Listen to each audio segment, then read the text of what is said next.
So moving on into the second part of 11.3 here, now we're going to get into what this section is actually all about, areas of circles, and then we're going to move on to sectors here in a moment. So the formula for area of a circle is one that we need to know here, guys, that area of a circle is equal to pi times your radius squared. If you're looking for an explanation of where that formula comes from, what you can basically think about is taking a circle, kind of like we have here, and just think about a pizza that's cut up into a whole bunch of slices, and you'll notice that every other slice is colored green and blue. And then if you were to take those slices of pizza and arrange them in a weird pattern like this, with all the blue slices kind of pointing downward like that, and all the green slices kind of pointing up like that, you get this weird shape right here. That's not really what a pizza would look like, but you could kind of make it that way. And in this example, it looks like they cut that pizza up into, 16 slices, I think.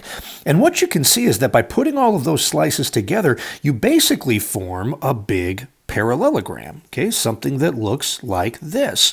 So in effect, what we're doing here is we're taking a circle, slicing it up, and rearranging it to form a parallelogram. And the areas of those two figures are going to be exactly the same. Now, the area formula for a parallelogram, which we learned earlier in this chapter, is just base times height. So the base of the parallelogram would be this side right down here, which you'll notice is made up of 1, 2, 3, 4, 5, 6, 7, 8 green slices right here, and each one of those is an arc of the circle.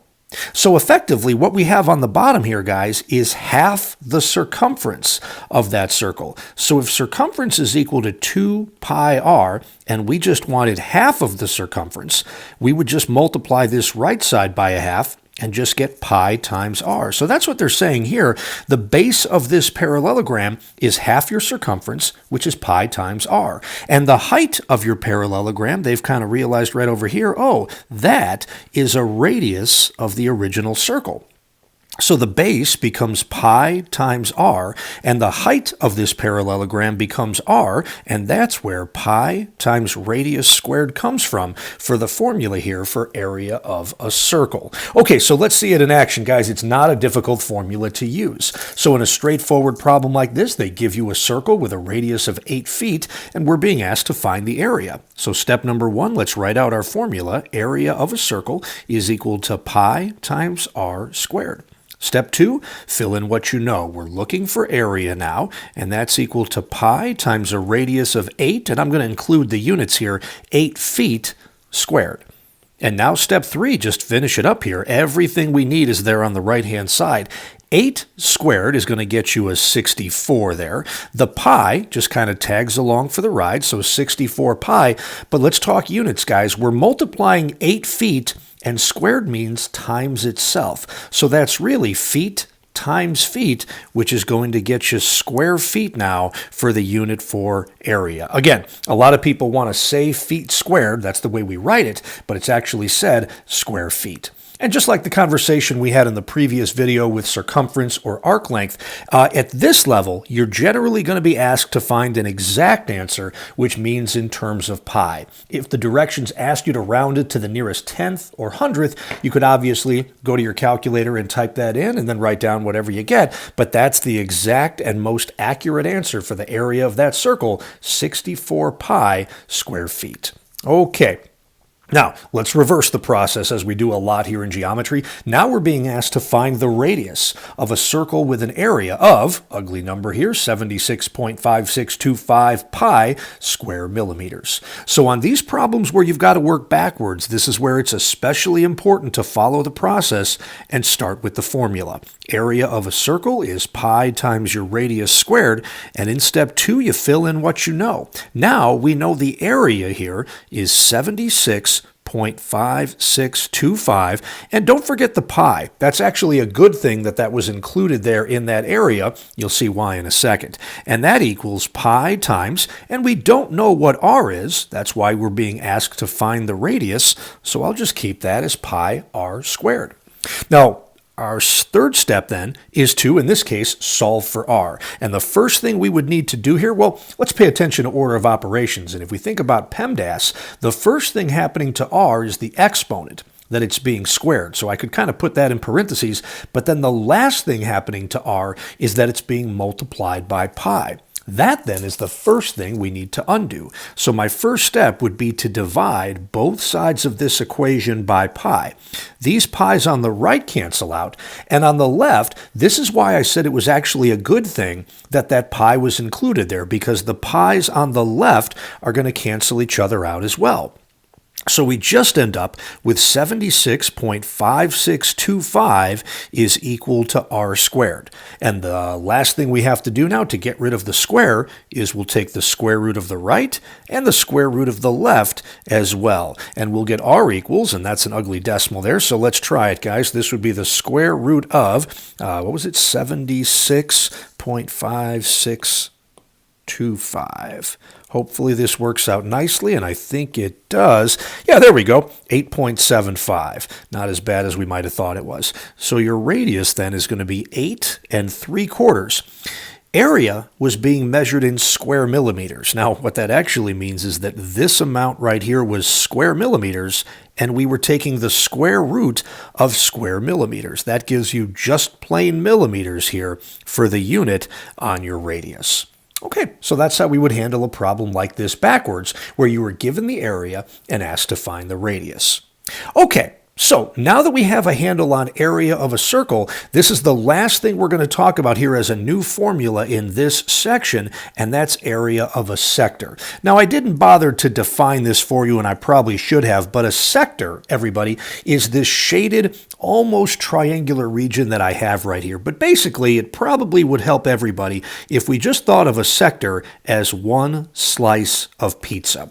It is formed by two radii, so in this case, JH and IH, those two radii right there, and by an arc from J to I. So basically, it gives you a portion of a circle, and I'm calling this one a slice of pizza. So the formula for area of a sector, I hope, makes sense to you guys and doesn't just seem like something totally random.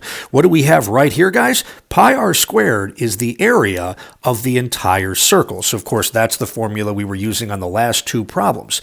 Pi r squared is the area of the entire circle, but we don't want the entire circle. We just want the portion of the circle here that's dictated by this central angle theta. So this is basically just the portion we are looking for multiplied by the area of the entire circle. So again, theta is your central angle measured in degrees. We take that out of 360 to get a fraction, and then multiply that fraction by the area of the entire circle. So I think I just have one example for you guys, and hopefully it won't be too bad. Let's find the area of that blue shaded sector right there. So step one, formula for area of a sector is equal to, it was theta over 360, part out of the whole, times the area of the entire circle, which would be pi r squared.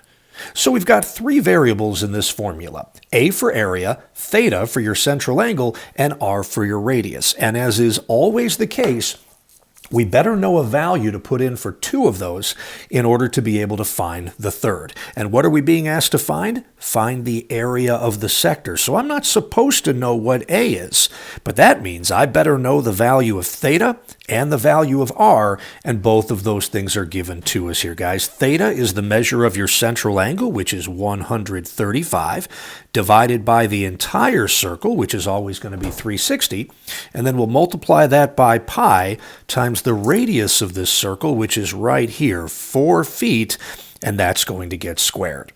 Now, if I were you guys, I would go to my calculator right now and type everything in here in order to figure out what that answer is nice and easy, because I like to do things manually if I can. That 135 over 360, both of those numbers there are divisible by 45. And so I think we end up with a 3 here and an 8 here. And the only reason I wanted to point out that fraction was to ask you guys this question: how much of this entire circle does it look like we are shading here with that sector? This fraction, when it's simplified, should answer that, 3/8, which is less than half the circle. Yeah, that checks out. But more than a quarter of the circle. Yeah, that makes sense as well. So I think that 3/8 makes a lot of sense. All right, let me get rid of some of that junk then. So 3/8 times 4 squared is going to get us 16. and I'll just stick a pi at the end here. So the area of the entire circle would be 16 pi, and that would be square feet, since we just took feet to the second power. And now I would just multiply 3/8 times 16. But if the person who wrote the problem was being nice to you, very often this number here is divisible by this denominator. 16 divided by 8 is 2. Then you just multiply it by your numerator right there. So that's going to get you 6 pi square feet for the area of that blue shaded sector in this diagram. All right, guys, area of a sector is relatively straightforward once you get used to the formula.